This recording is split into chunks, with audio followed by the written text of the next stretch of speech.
My name is Sister Margaret Hale.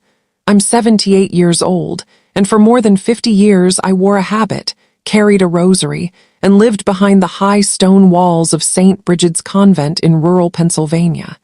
People used to call me the kind nun, the one who smiled at children during Sunday Mass and baked bread for the poor. They thought I lived a peaceful, holy life, but peace is not what I found in that convent. Before I begin my story, take a moment, subscribe to this channel, hit that little bell, and turn on your notifications. I tell real, emotional stories that touch the heart and make you think about life differently. And before we start, tell me in the comments where you're watching from. Are you from Texas, California, or maybe a small town like mine in Pennsylvania? I'd love to know who's listening tonight. Now, let's begin. It was late afternoon when the truth began to slip from my mouth like a confession I had carried for half a century. I sat in the old wooden chair by my nursing home window, sunlight pooling on my hands like melted gold. My granddaughter, Emma, had come to visit, her first visit in months. She brought me a small radio and a pack of sugar cookies, but I could tell something was different. She wasn't just there to see me. "Grandma," she said softly, "Mom told me you were a nun before you got married. Is that true?" Her voice was light, almost curious, but I felt my heart lurch. My family didn't know much about my time in the convent. I'd buried those years under polite smiles and holiday dinners. But at 78, silence begins to feel like sin. "Yes," I whispered, my voice trembling like old paper. "I was Sister Margaret of St. Brigid's for 47 years. Emma leaned forward. "Why did you leave?" The question hung between us like smoke. I looked past her to the chapel across the street, where the bell tower cast a long shadow over the nursing home lawn. I remembered the faces, the other sisters, the confessions, the one secret that nearly destroyed me. I took a deep breath, because I found out something in that convent that broke my faith in everything I believed. Emma frowned. "What do you mean?" I turned my eyes back to her. "You wouldn't believe me if I told you." "Try me," she said. I studied her face, the same green eyes as her mother, the same stubborn chin. For the first time in decades, I felt the walls of St. Brigid's rise around me again. The echo of prayers, the rustle of black veils, the heavy silence of guilt. I remembered the night it all began, the night I heard the scream from the cellar. It was 1968. The convent was small, hidden in the woods outside Lancaster, the kind of place where secrets could live for years without being found. I was 21, full of faith and fire, eager to serve. The Mother Superior, Sister Agnes, was a woman everyone admired, stern, holy, but kind when she chose to be. She told us obedience was the highest form of love, and we believed her. But that night, I learned that obedience could also be a prison. It was just after midnight. Rain battered the stained glass windows. I had been sent to fetch candles from the cellar for morning prayers. The air was damp and cold, and as I opened the heavy door, I heard it, a muffled cry, sharp and human. I froze. I thought maybe an animal had gotten trapped, but then I heard it again. A woman's voice, whispering for help. I remember the way my hand shook as I held the candle. I went down the steps, my heart pounding. The sound came from behind a locked wooden door at the far end of the cellar. I knelt and peered through the crack beneath it. The flicker of the candle revealed something that has haunted me every night since. It wasn't an animal. It wasn't a ghost. It was a young girl, no older than 16, curled up on the floor, her wrists tied, her lips trembling as she whispered, "Please, don't tell them I'm here." That was the moment everything changed. I didn't know who she was. I didn't know why she was there. But I knew one thing for certain. Something terrible was happening inside the walls of St. Brigid's, and I was part of it without even knowing. I blew out the candle and ran back upstairs. But as I reached the corridor, I saw Mother Superior standing at the end of the hall. She was waiting. Her voice was calm, almost sweet. "Sister Margaret," she said, "what were you doing in the cellar?" My throat went dry. I tried to speak, but no words came. She smiled, stepping closer until her face was only inches from mine. "There are things in this house you're not meant to see." Her hand rested on my shoulder, firm and cold. "Do you understand?"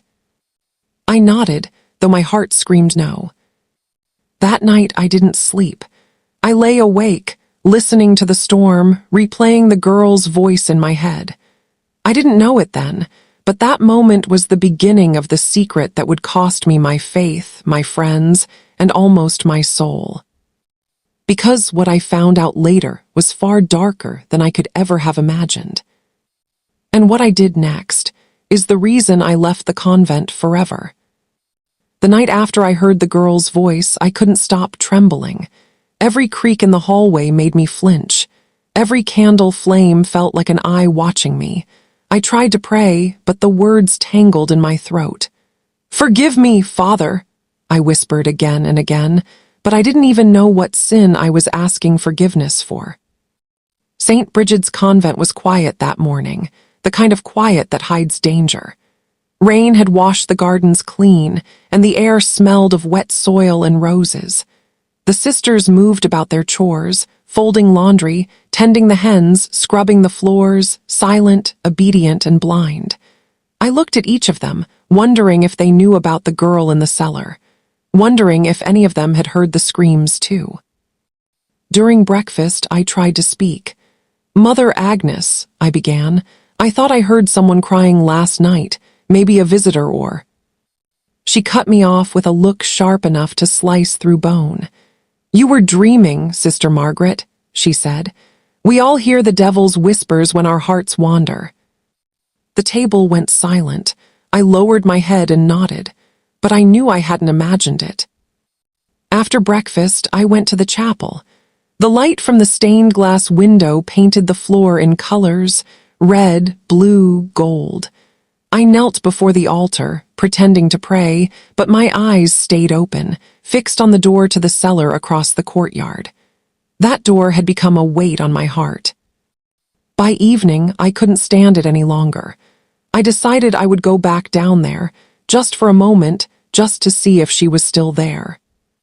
When the bells rang for Compline, the other sisters went to their cells for rest.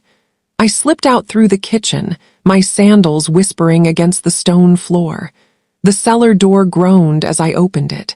Cold air rushed up to meet me. This time, I brought a lantern.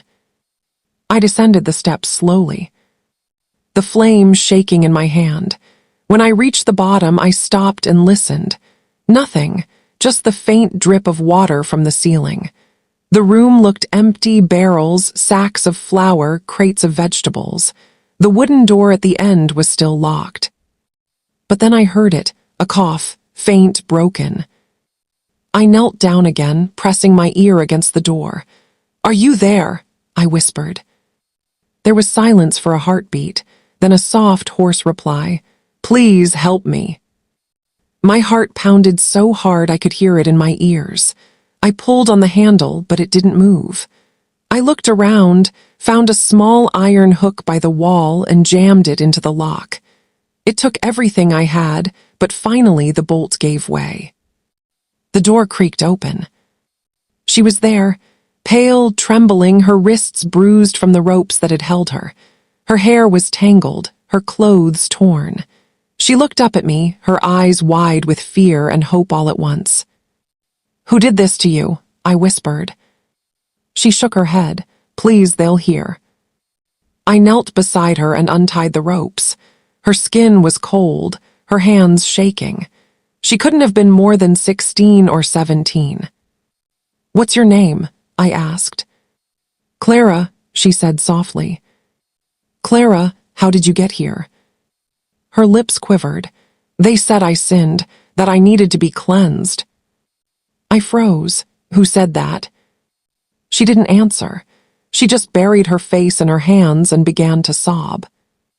That sound, her crying in that cold, dark room, is something I will never forget. I helped her stand, but she was too weak to walk. "We need to get you out," I said. "Now." She shook her head violently. "They'll hurt you if you try." I looked into her eyes and saw something raw and broken there, something that made me feel both furious and terrified. "I don't care," I whispered. "No one deserves this." Just then I heard footsteps echoing above us. Slow, deliberate steps. Someone was coming down the stairs. I grabbed the lantern and blew out the flame. We were swallowed by darkness. The steps grew louder. I could see the faint outline of light moving down the stairway. A candle. Mother Agnes's voice drifted into the cellar, calm and smooth as silk. "Sister Margaret," she said, "are you down here again?" I froze. Clara clung to my sleeve, trembling. Mother Agnes reached the bottom of the stairs, holding her candle high. Her eyes swept the room, sharp and knowing. "The cellar is not a place for wandering souls," she said quietly, "only for repentance." She turned toward the locked door and saw that it was open. Her face changed. "Who opened this?" she demanded. My breath caught. I stepped forward, heart racing. "It was me, Mother," I thought I heard. Before I could finish, she raised her hand. "Silence." The candle light flickered against her face, casting shadows that made her look almost inhuman. She stepped closer, staring into my eyes. "You have no idea what you've done," she whispered. Behind me, Clara whimpered.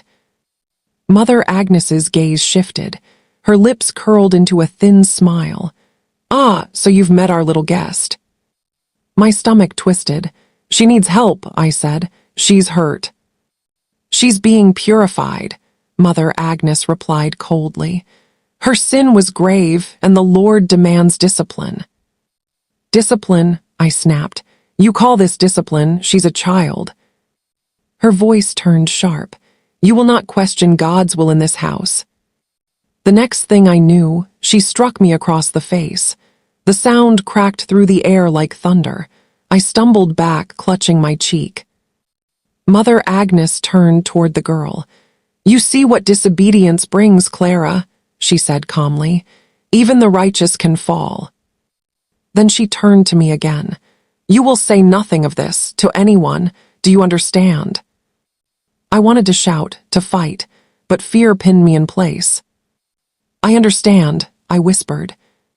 She smiled again, cold and satisfied. "Good." She relocked the cellar door, took the key, and left. The sound of her footsteps faded into the distance. I stood there in the dark, my heart broken, my soul shaking. For the first time in my life, I wondered if God could still hear me. Because in that moment, I realized I wasn't living in a house of God anymore. I was living in a house of secrets. And I knew that if I didn't find a way to save Clara soon, she wouldn't survive another night.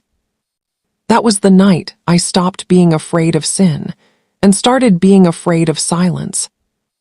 I didn't sleep for 3 nights after that.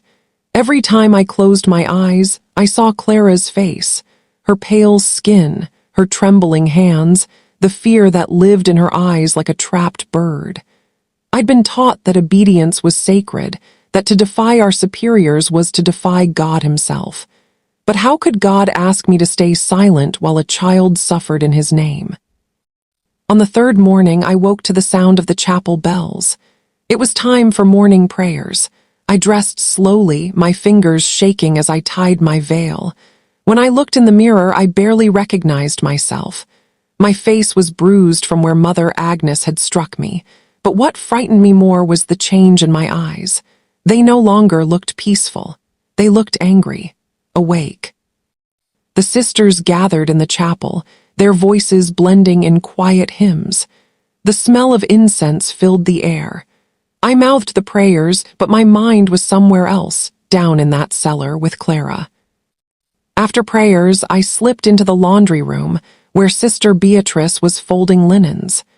Beatrice was a kind woman, gentle, maybe too gentle for a place like St. Brigid's. She had joined the convent in her 20s after losing her husband in a mining accident. We were close, or as close as two nuns could be. "Beatrice," I whispered, "have you ever heard something strange at night, from the cellar?" She froze, her hands tightening around the sheets. Then she looked at me carefully. "You should not ask such things, Margaret." "So you have," I pressed. Her eyes darted toward the door. "Please," she said softly, "Mother Agnes hears everything." I stepped closer. "There's a girl down there. She's hurt. We have to help her." Beatrice's face went pale. "No," she whispered. "Don't say that. Don't even think it. The last sister who asked too many questions was sent away. They said she was sick in the head, but I don't believe that. I think—" She trailed off, her voice trembling. "What do you think?" I asked. "I think she never left at all," Beatrice said. The room went cold. That night I prayed harder than I ever had before. "God," I whispered, "if I'm wrong, punish me. But if what's happening here is evil, give me the courage to stop it." I didn't know if he was listening. 2 days later, during the weekly delivery, a man named Mr. Callahan came to bring supplies: flour, fruit, soap, candles. He was an older man, kind, with a soft laugh that reminded me of my father. I decided he might be the only person who could help. I waited until he was loading his truck. "Mr. Callahan," I said quietly. Glancing around to be sure no one was listening, "I need you to send a letter for me, to my cousin in Philadelphia." He smiled. "Of course, sister, I'll drop it by the post office."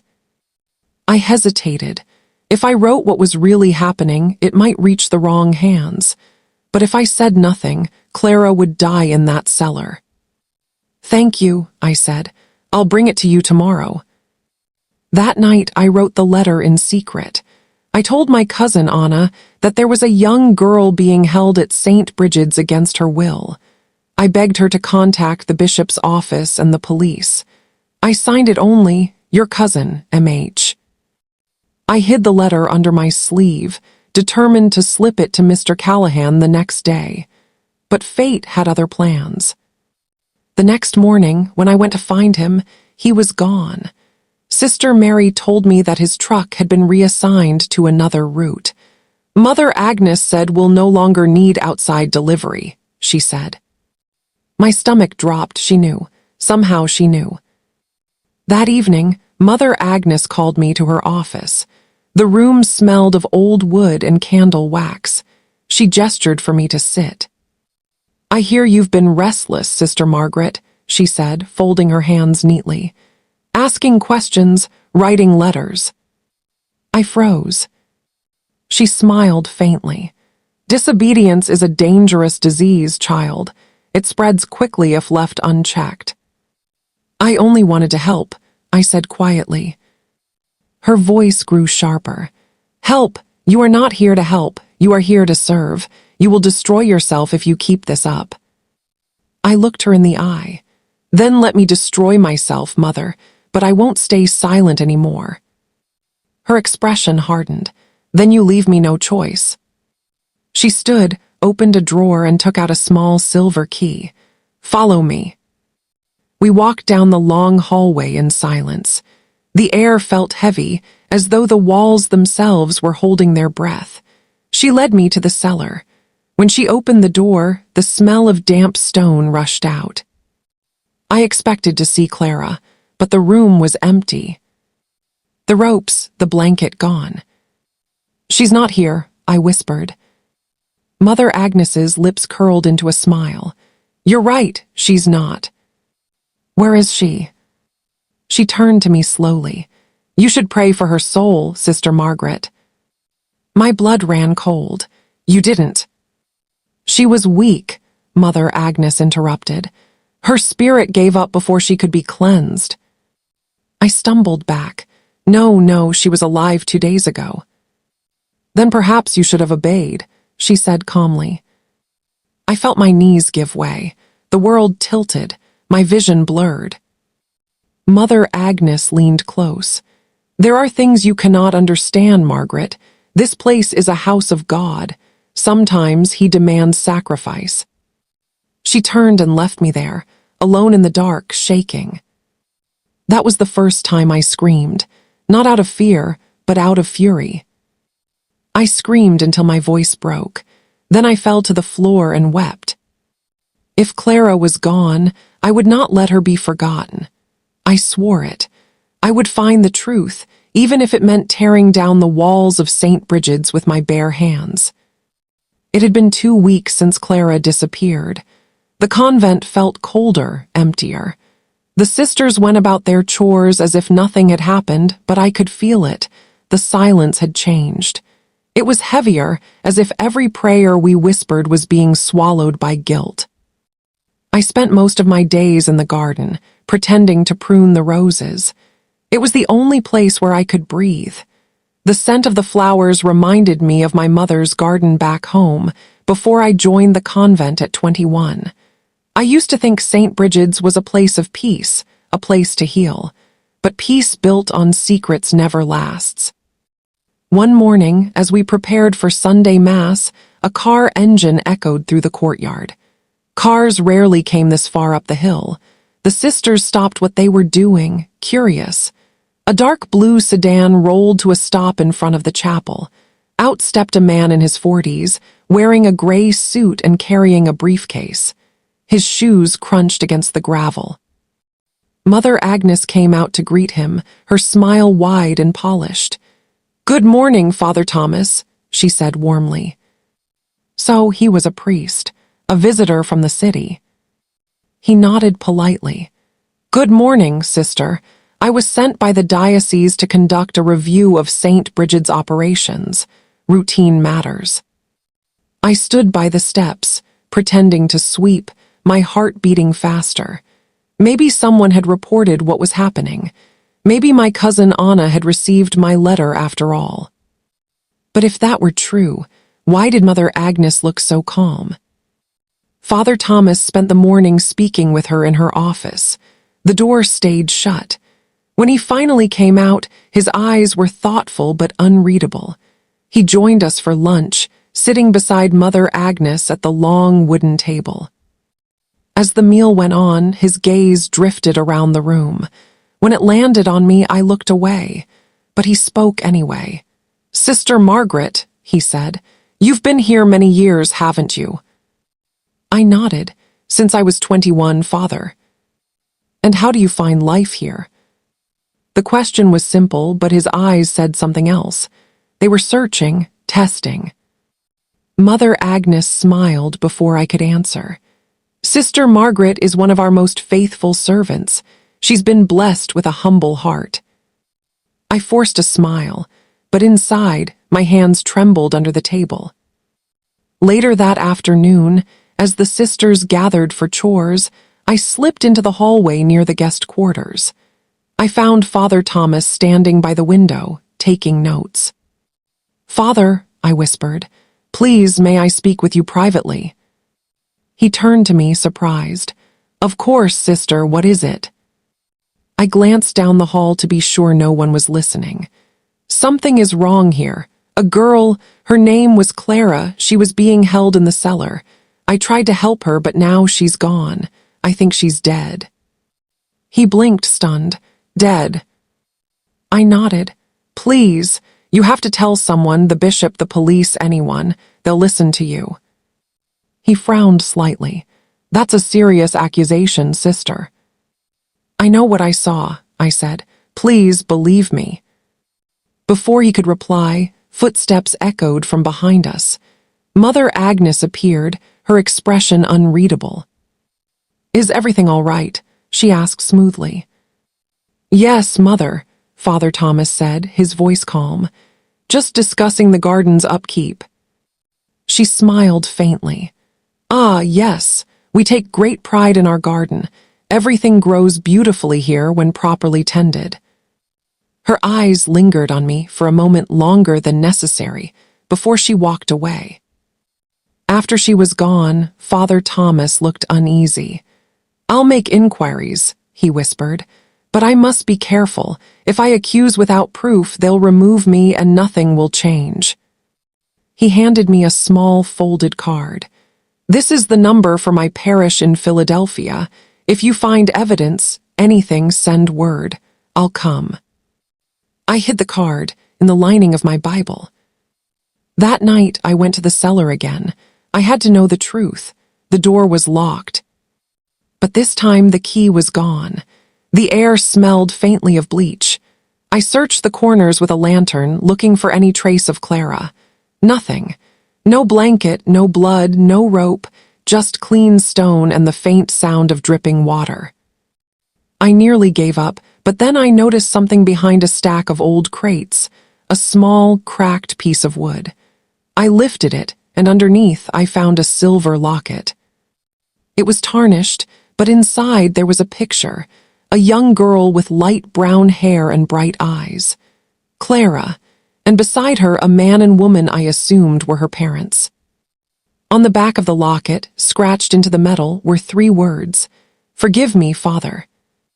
My knees went weak. I clutched the locket to my chest, tears burning my eyes. The next morning, during breakfast, I slipped the locket into my sleeve, planning to show it to Father Thomas. But when I looked toward his seat, it was empty. "Sister Mary," I whispered, "where's Father Thomas?" She shook her head. "He left before dawn, said his work here was finished." Finished? I dropped my spoon, the clatter echoing across the dining hall. Mother Agnes looked up from her plate, her smile thin as paper. "Something wrong, Sister Margaret." I forced myself to shake my head. "No, Mother." But inside, my hope shattered. Either Father Thomas had been frightened away, or something had happened to him too. That night, I sat in my cell, staring at the silver locket under the candlelight. I prayed for Clara, for Father Thomas, and for the strength to survive whatever was coming. Because deep down, I knew Mother Agnes wasn't finished with me yet. And I was right. 3 days later, I found a note slipped under my door. It read, "You can't save them if you don't save yourself first. Meet me at the chapel after midnight." No name, no signature. But the handwriting looked familiar, delicate, shaky, almost like Clara's. Was it possible? Could she still be alive? I pressed the note to my chest, heart pounding. If she was alive, that meant I still had a chance to make things right. But what I didn't know then was that going to that chapel at midnight would change everything and reveal a truth far darker than I ever imagined. The convent was silent that night, so silent it felt as though the whole world was holding its breath. The rain had stopped hours ago, but thunder still rolled in the distance.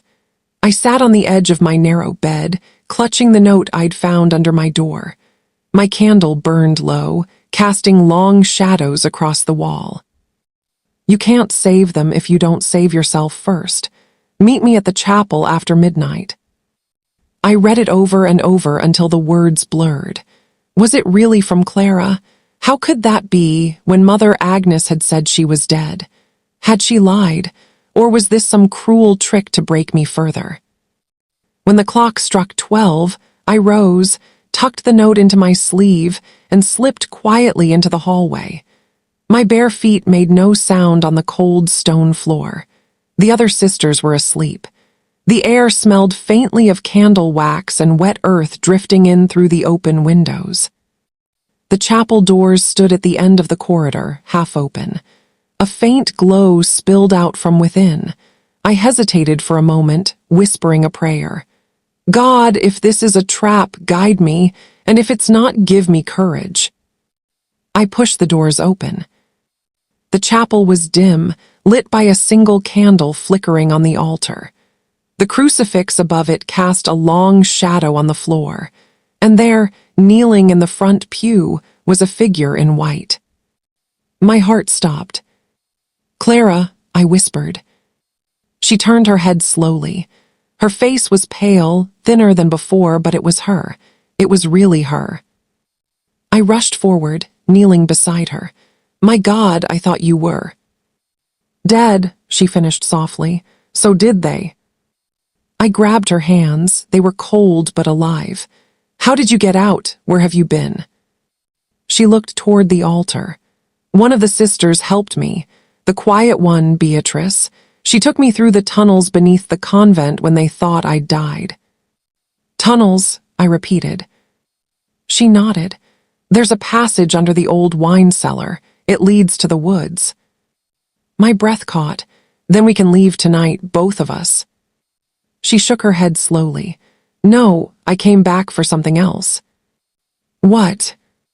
Her eyes glistened in the candlelight. "Proof. I need to show the world what they did here." Before I could reply, the heavy door creaked behind us. I spun around. Mother Agnes stood in the doorway, her veil shadowing her face, a rosary dangling from her hand. "I wondered how long it would take before the two of you found each other again," she said calmly. Clara froze, her fingers tightening around mine. "Run," I whispered. But Mother Agnes stepped forward. "No one leaves St. Brigid's without my blessing." Her voice echoed through the chapel, cold and steady. "You've lied to us," I said, standing to face her. "You've hurt this child. You call it God's will, but it's your cruelty that rules this place." Her expression hardened. "You dare accuse me, you, a woman who swore to obey." "I swore to protect," I said, "and I failed once, I won't fail again." Clara stood behind me, trembling. "She killed the others," she whispered, "the ones who tried to leave." Mother Agnes's smile was thin. "They were lost souls, defiled by sin. Their suffering saved them." "You're lying," I cried. She raised the rosary high, her voice rising. "I am cleansing this house, and you, Sister Margaret, will be the next to confess your weakness." She stepped closer, her eyes burning. I could smell the incense and bitterness on her breath. Then Clara did something I didn't expect. She pulled a small, rusted key from her sleeve and held it up. "This opens the tunnel door," she said. "Beatrice gave it to me before they took her." Mother Agnes's eyes widened. For the first time, I saw fear in them. "Give me that key," she said. Clara shook her head. "Not this time." In a flash, Mother Agnes lunged forward. The candle toppled from the altar, flames licking up the side of the linen cloth. I grabbed Clara's hand and pulled her toward the side exit. The smoke thickened fast, choking the air. We stumbled through the back hallway, coughing, blinded by the smoke. Behind us, I heard Mother Agnes shouting prayers that sounded more like curses. "This way," Clara cried, leading me down the narrow steps toward the cellar. We reached the old wine room. The air was damp and cold. She knelt and pushed aside a heavy crate, revealing a wooden trapdoor. "This is it," she said, fumbling with the key. The lock clicked. She pushed the door open, revealing a black tunnel stretching into darkness. I hesitated. "Where does it lead?" "To the woods, past the river." Before we could climb down, we heard footsteps approaching, fast, furious. Mother Agnes's voice echoed from the hall. "You cannot run from God." Clara turned to me, tears streaking her ash-stained face. "Go, sister, please." "I'll hold her off." "No," I said, grabbing her arm. "We go together." But she shoved me toward the opening. "You tried to save me once. Let me save you now." I shook my head, my heart breaking. "Clara, don't." Before I could stop her, she slammed the trapdoor shut from above. I heard her footsteps running toward the chapel, and then the crash of wood and the roar of spreading fire. I screamed her name, pounding on the trapdoor, but it wouldn't budge.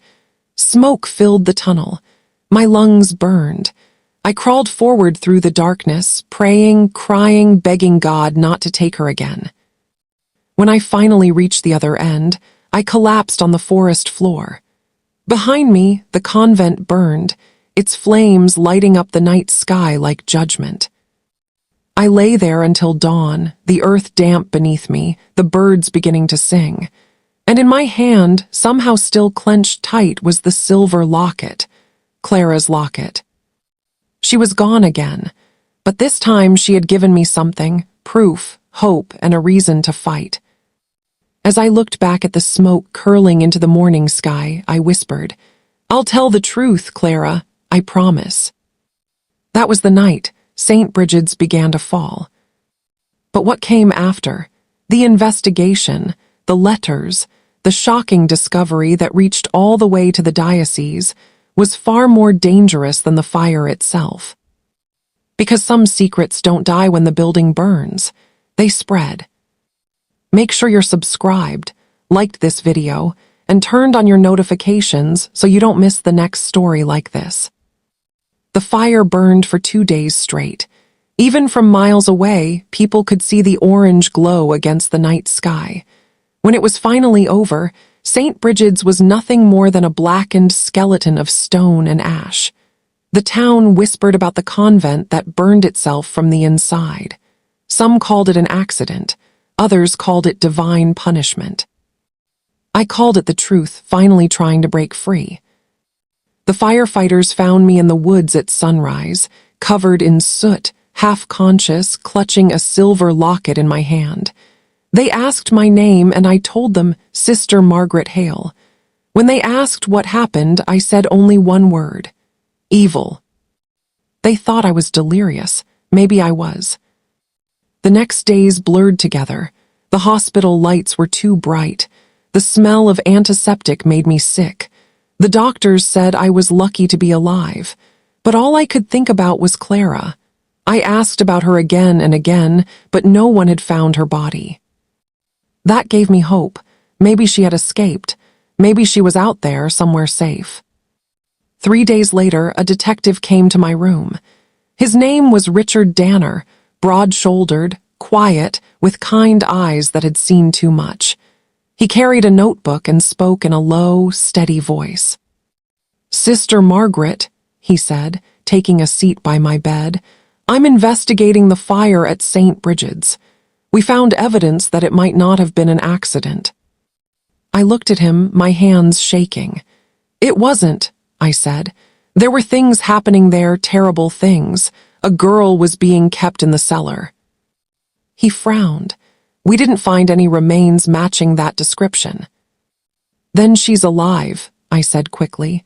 "Her name was Clara. Please, you have to find her." He nodded slowly, taking notes.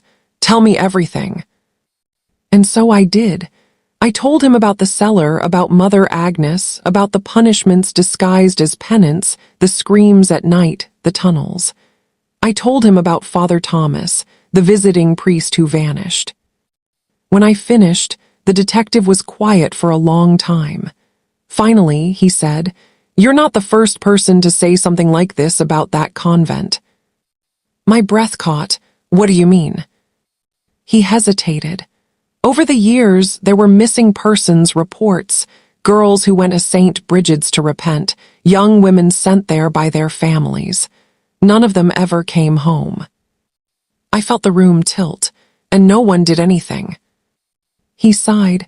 "The church has powerful friends. Records get lost, stories get buried, but the fire changes things. People are ready to talk now." For the next few weeks, I stayed under police protection. Reporters tried to get to me, but I refused interviews. I wasn't ready to relive it all publicly. Not yet. Then one morning, Detective Danner returned with a small envelope. "We've been combing through the ruins," he said. "We found this." Inside the envelope was a photograph, partially burned, edges curled from the heat. It showed 3 people, Mother Agnes, another nun I didn't recognize, and a girl. Clara. The photo had been taken inside the convent. But in the background, behind them, there was something chilling. Wooden crates stacked high, marked with letters. Charitable Orphanage, Diocese Property. I looked closer. Each crate had a small number written on it. There were dozens. "What's inside them?" I asked. "We don't know yet," he said quietly, "but we're about to find out." 2 days later, he took me to the site. The smell of burnt wood still hung in the air. The chapel's cross had fallen, half buried in ash. But beneath the rubble, investigators had found the old tunnel entrance Clara had told me about. We climbed down into the cold, dark space, flashlights cutting through the shadows. The crates from the photograph were still there, some damaged, some intact. Danner pried one open with a crowbar. Inside were dozens of leather-bound journals, names written in neat cursive, each one marked with a year. He handed one to me. The handwriting was familiar, tight, precise. It was Mother Agnes. I opened a page at random. The words made my blood run cold. Clara Walsh arrived today, 16 years old. Her mother sent her after she fell with child. Discipline begins at dawn. I flipped through more entries, different names, different years. Each one described punishments, cleansings, confessions forced under starvation and fear. "How many?" I whispered. Danner's voice was grim. "So far, we've found 40 journals, and if these are complete, that means there could be more victims, maybe dozens." I clutched the book to my chest. "They can't be forgotten," I said. "None of them." He nodded. "We'll bring them justice, but sister, there's something else." He handed me another envelope. Inside was a letter, sealed but singed around the edges. It was addressed to Father Thomas, Archdiocese of Philadelphia. I opened it carefully. The handwriting was shaky, but I knew it instantly. It was Beatrice's. "Father Thomas, if you receive this, please act quickly. Mother Agnes has lost her mind. The girl, Clara, is in danger, and if she disappears, so will I. The tunnels lead beyond the chapel. You'll find everything there. Pray for us." My throat tightened. Beatrice had tried to warn him. She must have died before he got the letter. Danner placed a hand on my shoulder. "Your testimony, these journals, that letter, they're enough to open a full investigation. The diocese won't be able to hide this anymore." For the first time in months, I felt the faint warmth of relief, but it didn't last. That night, when I returned to my hospital room, there was another envelope on my nightstand. No one knew who left it. Inside was a single Polaroid photo, grainy, taken from far away. It showed a young woman standing near a bus stop. Her hair was tied back. Her clothes were new. She was looking directly at the camera. It was Clara. And on the back, written in the same delicate handwriting as the first note, were 4 words that made my heart race. "Keep your promise, sister." I stared at it for a long time, tears filling my eyes. She was alive. She had escaped. But if Clara was out there, it meant the truth was spreading too. And the people who wanted it buried wouldn't stop until every last witness was silenced. The photo of Clara stayed with me every hour of the day. I kept it tucked inside my Bible, next to the silver locket. Proof of 2 things, truth and survival. Every time I looked at her face in that picture, I whispered the same words, "I will not let them bury this again." But the world moves differently when powerful people are afraid. 2 weeks after the investigation began, I was moved from the hospital to a quiet rehabilitation home outside Harrisburg. Detective Danner said it was for my safety. "Too much attention," he told me. "Too many eyes." The first night there, I knew he was right. Reporters stood outside the gate, shouting questions. Some accused me of making everything up. Others begged for interviews. But it wasn't the reporters that scared me. It was the black car I kept seeing parked across the road, engine idling, no one ever stepping out. I told Danner about it when he visited. He frowned. "Stay inside after dark," he said. "Don't open the door for anyone but me." He looked tired, older. The church has started their own inquiry, he added. They're sending representatives from the archdiocese. They're calling it a misunderstanding. A misunderstanding, I repeated bitterly. Children were hurt. Beatrice is dead. They called it faith, but it was cruelty. He nodded. I believe you, sister, but proving it will take more than words. I opened the drawer beside my bed and pulled out one of Mother Agnes's journals. Then we'll use hers, I said. Every name, every date, it's all here. He took the book carefully. If we can match these to real families, we'll have a case. That was the first real hope I'd felt in months. But hope, I was learning, had a way of turning into danger. That night I woke to the faint creak of my door. I thought maybe it was the nurse checking in, but when I opened my eyes, I saw a shadow move across the floor. A tall figure stood near the window, his face hidden by the darkness. Who's there? I whispered. The figure didn't move. I reached for the lamp, but before I could turn it on, a low voice spoke. You should stop talking, sister. The accent was sharp, Irish maybe, cold. What do you want? He stepped closer. I saw the glint of a ring on his finger, engraved with a small gold cross. You've stirred ghosts better left alone, he said. The church protects its own. You do well to remember that. My hands shook. So you'd rather protect the guilty than the innocent. He leaned close, his breath warm against my ear. Sometimes they're the same thing. Then he was gone, slipped out the window as silently as he came. I pressed the call button for the nurse, but by the time she arrived, there was no trace of him. Only the open curtain and the cold night air. The next morning I called Danner. He came within the hour, his face grim. You're moving again, he said. They know where you are. We relocated to a small farmhouse outside Gettysburg. The owners were kind, quiet people who didn't ask questions. Danner visited every day with updates. The journals are being authenticated, he said. Some of the families have come forward. They remember their daughters being sent to St. Brigid's. Some never came back. Each name he read out felt like a wound reopening. And then he said one that made my blood run cold. Eleanor Walsh. I looked up. That's Clara's mother. He nodded. We found her. She's in a nursing home near Scranton. She thought her daughter died years ago. I insisted on going with him to see her. When we arrived, Mrs. Walsh was sitting by the window, wrapped in a pale blue shawl. Her hair was white now, her hands thin and fragile. But when she saw me, her eyes widened. You're from St. Brigid's, she said softly. I remember your face. I nodded. Yes, ma'am, I knew your daughter. Her eyes filled with tears. Clara, they told me she ran away. I prayed every night she'd come home. She didn't run away, I said gently. She was taken, but she escaped. She's alive. The old woman began to cry, her hands covering her mouth. Alive.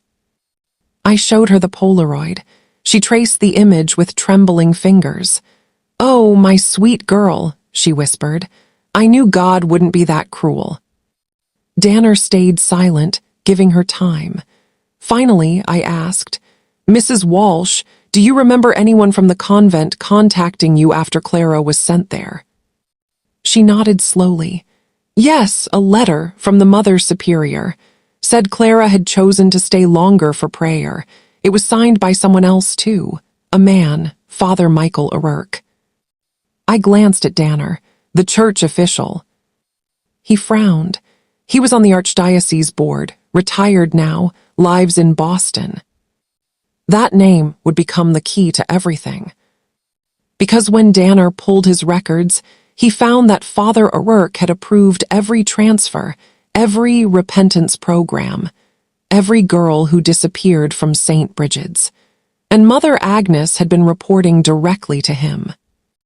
The abuse, the confinement, the deaths, it hadn't started with her. It had been sanctioned. covered, funded. When I heard that, something inside me hardened. Then we take it to the press, I said. If they hide behind their walls, we tear the walls down. Danner hesitated. If we do this, there's no going back. They'll come after you. They already have, I said, but I'm not afraid anymore. He nodded slowly. Then we'll do it together. That night I sat by the farmhouse window, the photo of Clara in one hand, Beatrice's letter in the other. The world outside was quiet, the fields glistening under the moonlight. For the first time, I didn't feel like a prisoner of the past. I felt like its keeper. But as I closed my eyes to pray, I heard a sound that froze my blood, the hum of a car pulling up outside. Headlights swept across the curtains. Danner's voice called from the next room, "Stay down." Glass shattered, tires screeched, someone shouted my name. And then everything went black. When I woke up, the farmhouse was silent again. Danner was gone. His notebook lay on the floor beside me, torn, half-burned, but one page remained. A list of names. At the very bottom, circled twice, was one word. Boston.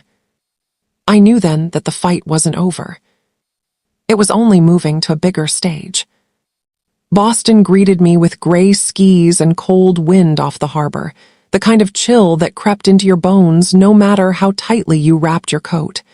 I hadn't been to a big city in years, not since before I took my vows. Everything felt too fast, too loud, too alive. But I wasn't here to sightsee. I was here to finish what started in the cellar of St. Brigid's. Detective Danner had vanished 3 days ago. The farmhouse was burned to the ground that same night, and the police called it an electrical fault. I didn't believe that for a second. The only clue he'd left me was the torn page from his notebook. One word underlined twice, Boston. I arrived by bus, clutching a small leather bag that held my Bible, Beatrice's letter, and the photograph of Clara. I didn't have a plan, only faith that somehow I'd find the truth Danner died trying to expose. Boston was colder than I remembered. The streets smelled of salt and diesel, and everyone walked with purpose, heads down, hands in pockets. I found a room in a modest boarding house near Dorchester, paid cash, and told the landlady my name was Mrs. Hale. She didn't ask questions. That night I sat by the window with a cup of weak tea and opened Danner's page again. Beneath the word Boston, there was a faint scribble, almost illegible from the burn marks. I held it under the lamp and squinted. 2 words appeared faintly, Sacred Heart. It wasn't much, but it was something. The next morning, I took a taxi to Sacred Heart Parish, an old red-brick church near the waterfront. The doors were open, candles flickering inside. The air smelled of incense and dust. At the altar stood a priest, older than I expected, his hair snow-white, his eyes pale blue and sharp as glass. He turned when he heard my steps.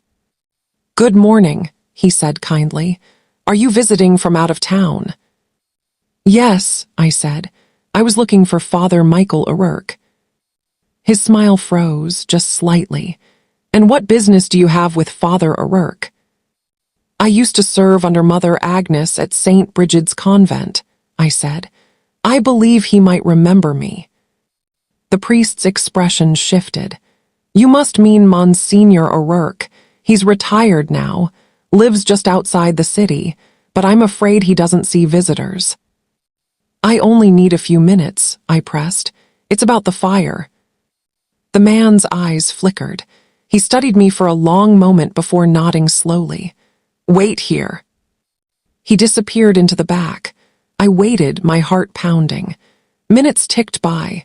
Then, through the small window above the door, I saw him on the phone, his lips moving fast, his eyes darting toward me. I knew that look. He wasn't calling for permission. He was calling for silence. I left before he came back. At the public library nearby, I searched the city records. There it was, Monsignor Michael O'Rourke, retired, address listed in a quiet suburb called Brookline. A 2-story colonial house with white shutters and an immaculate lawn. That evening I went. It was dark by the time I arrived, the neighborhood quiet except for the soft buzz of porch lights. I waited across the street, hidden under the shadow of a tree, until a light came on upstairs. The curtain moved, and I caught a glimpse of him, tall, broad-shouldered despite his age, moving slowly but deliberately. The man who had approved the program that ruined lives. I waited until the light went out, then crossed the street and knocked on the door. A long pause, then the sound of slow footsteps. The door creaked open a few inches. "Yes." "Father O'Rourke," I said. "It's Margaret Hale. I was one of Mother Agnes's sisters at St. Brigid's." The door froze mid-open. Then, slowly, it widened. His face appeared in the light. He looked older than in the photos Danner had shown me, but the authority in his posture hadn't aged a day. "Sister Margaret," he said quietly, "I wondered when you might come." I stiffened. "You knew I was alive." "Of course," he said calmly. "We've always kept track of you. You were one of our brightest." I felt the blood drain from my face. Our brightest. He gestured for me to come inside. "It's cold out. Let's not talk on the doorstep." Against my better judgment, I stepped in. The house was warm, filled with religious paintings and polished wood. Everything smelled of wax and old books. He led me to a small sitting room. On the mantel stood photographs, seminary graduations, bishops, and one I recognized instantly, Mother Agnes, smiling beside him. "You sent her," I said quietly. "You told her to punish those girls." He sighed. "You misunderstand, sister. Discipline is mercy.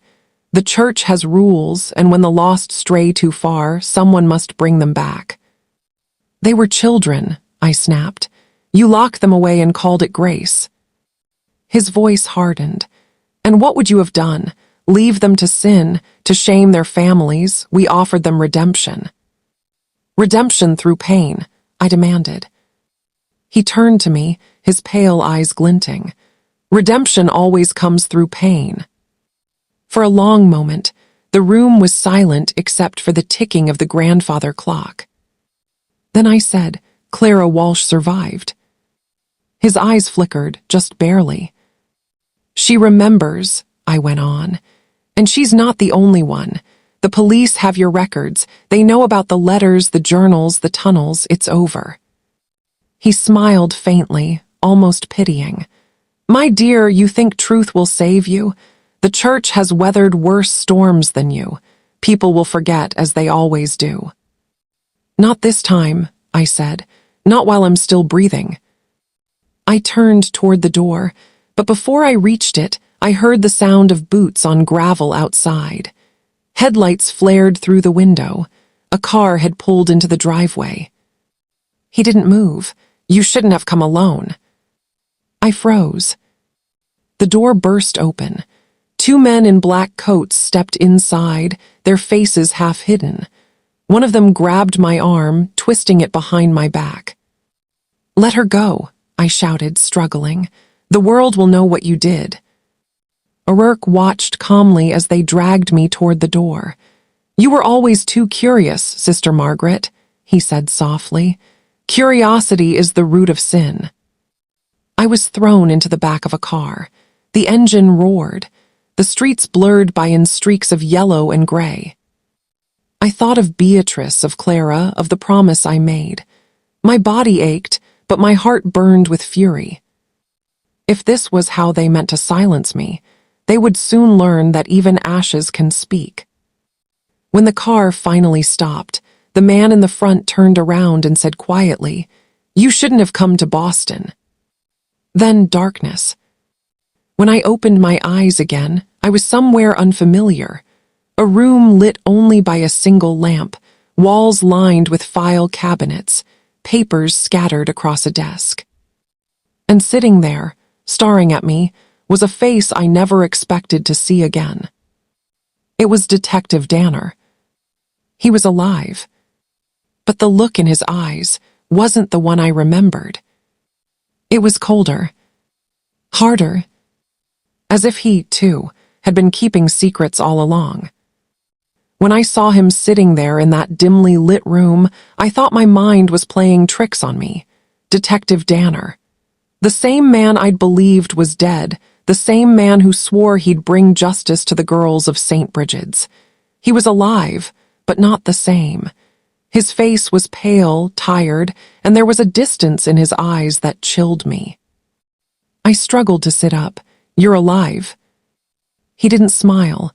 "Barely," he said. "You shouldn't have come to Boston, Margaret." The way he said my name, without the gentle tone he once had, made my stomach twist. "They said you died in the fire," I whispered. "I almost did," he said, rubbing a scar along his jaw. "But someone pulled me out before the farmhouse collapsed." "Who?" I asked. He hesitated, then looked toward the dark corner of the room. "The same people who brought you here." My chest tightened. "You're working with them." He didn't answer. Instead, he slid a manila folder across the table. "You need to see this." Inside were black and white photographs. Some of the convent, some of Mother Agnes, and others I didn't recognize, men in clerical robes, standing with bishops, priests, even a few government officials. And there, in the center, was O'Rourke. "These were taken in 1969, Danner said quietly, "weeks after the fire." I frowned. "That can't be right. The convent burned in 1968. "Exactly," he said, "which means it wasn't destroyed that night." I looked up at him. "What are you saying?" He took a deep breath. "They rebuilt it, not as a convent, as a rehabilitation center for troubled youth. The church changed the name and continued the same program under different supervision, the same punishments, the same secrecy." My hands trembled. "Dear God." He leaned forward, voice low. "You thought you stopped it, but all you did was expose one branch. The root runs deeper." The walls felt as though they were closing in. "Then, why didn't you tell me this before?" "Because I wasn't supposed to," he said. "I was hired to contain it, not expose it." His words hit me like a stone to the chest. "Contain it? You worked for them." "At first," he said quickly, "but I didn't know what I was getting into. I thought I was protecting the church from scandal. Then I found the journals, the tunnels, Beatrice's letter." His eyes darkened. "That's when they came after me." "Who, they, Danner?" He looked toward the door. "You've already met him. O'Rourke. He's not just a priest. He runs a network that launders church funds through fake charities. St. Brigid's was one of their fronts." I felt sick. "And the girls?" "Collateral," he said bitterly. "They used them to justify the money, rehabilitation, care, education. But the funds went elsewhere, and anyone who tried to expose it ended up dead." He pushed another file toward me. Inside were death certificates, women I'd known by name. Some listed as heart failure, others as accidents. All false. "Why are you telling me this now?" I whispered. "Because they're finished with me," he said, his voice cracking. "I tried to leak the files. They found out. I've been running ever since." He reached into his coat and pulled out a flash drive. "Everything's on here. Names, dates, bank records. It's enough to tear the whole thing open." He handed it to me. "You're the only one left who can tell the story and be believed." I stared at him. "Then come with me." He shook his head slowly. "They'd kill you both." Before I could answer, the door burst open. Two men stormed in, the same ones who dragged me from O'Rourke's house. Danner jumped up, blocking their path. "Run, Margaret," he shouted. I grabbed the flash drive and darted toward the back door. I heard a scuffle behind me, Danner's voice shouting, then a gunshot. I froze. When I turned, he was on the floor, blood seeping through his shirt.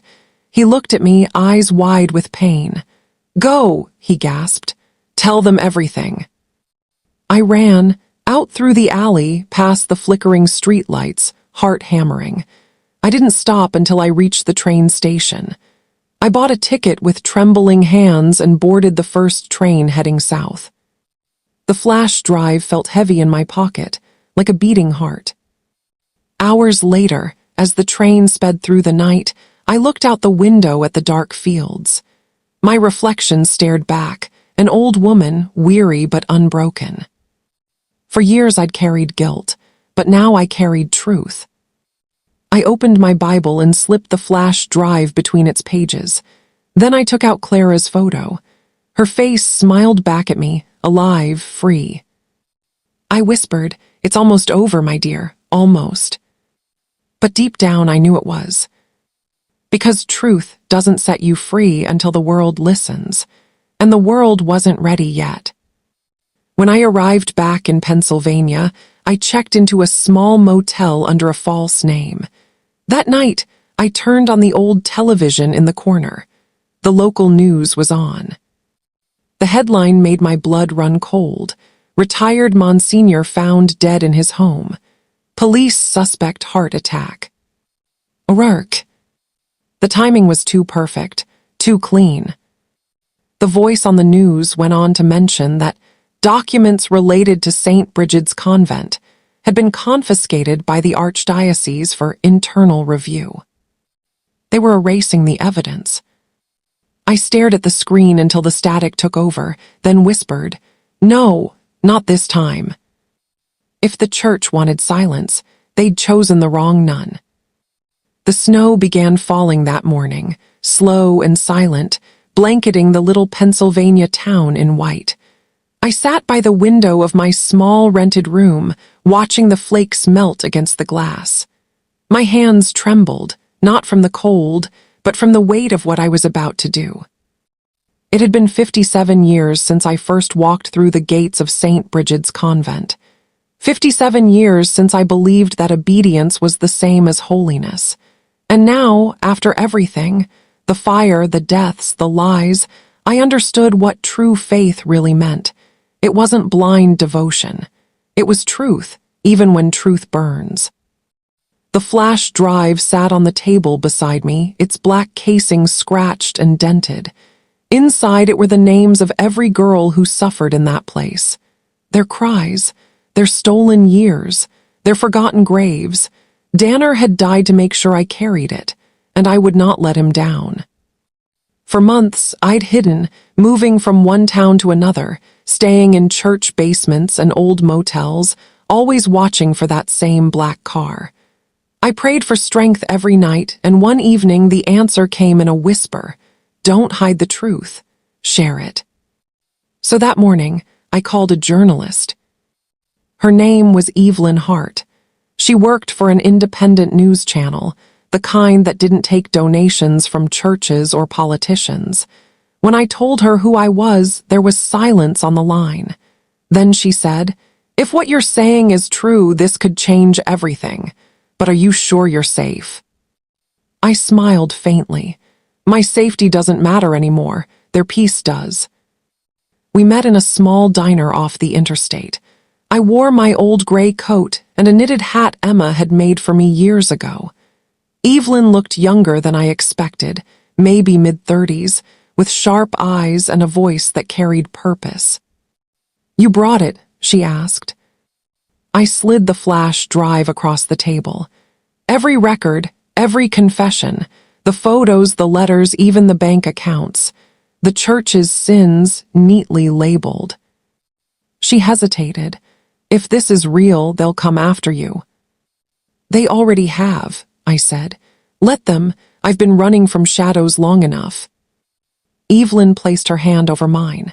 "You're brave, sister." I shook my head. "No, I'm tired."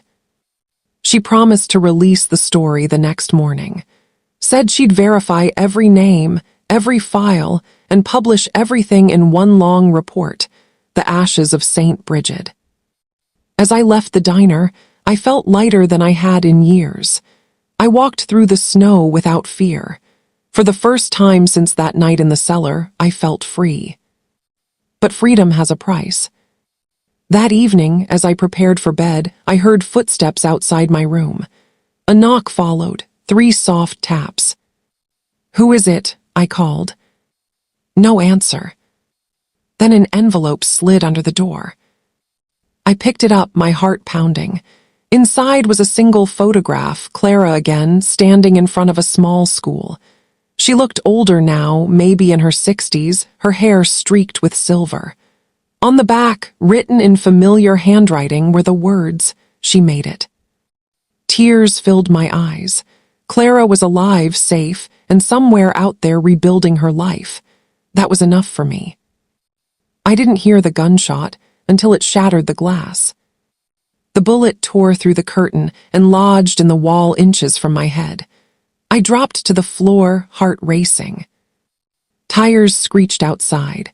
By the time I crawled to the window, the car was gone, just a trail of snow and exhaust. They knew I'd spoken. I spent the rest of the night packing my few belongings. If they wanted to silence me, they'd have to find me first. But in the morning, as I turned on the small television, I froze. The headline filled the screen. Investigation into Saint Brigid's Revals DCADES of abuse. Vatican officials under review. Evelyn had done it. My story, Danner's files, the truth, it was everywhere. The newscaster's voice trembled as she listed the crimes, the missing girls, the cover-ups, the secret payments. Cameras showed the ruins of the convent, the journals stacked on tables, the police loading boxes into vans. And then, for the first time in my life, I saw something I never thought possible. Crowds outside the archdiocese office, holding signs, lighting candles, chanting the names of the forgotten girls. They remembered them. Tears rolled down my cheeks. I fell to my knees, whispering a prayer, not for forgiveness but for peace, for the souls who never got to speak. That night I went to the small church near my motel and lit 1 candle for each name I could remember. 47 flames flickered in the darkness. I stayed until dawn, humming the old hymns, the ones Beatrice used to sing when we were young and foolish and full of faith. When I walked outside, the sun was rising. The snow was melting, the air warm again, and for the first time in decades, I didn't feel afraid. A few days later, I received a letter in the mail with no return address. Inside was a simple note written in neat cursive. "Justice is never quiet. Thank you for giving us a voice."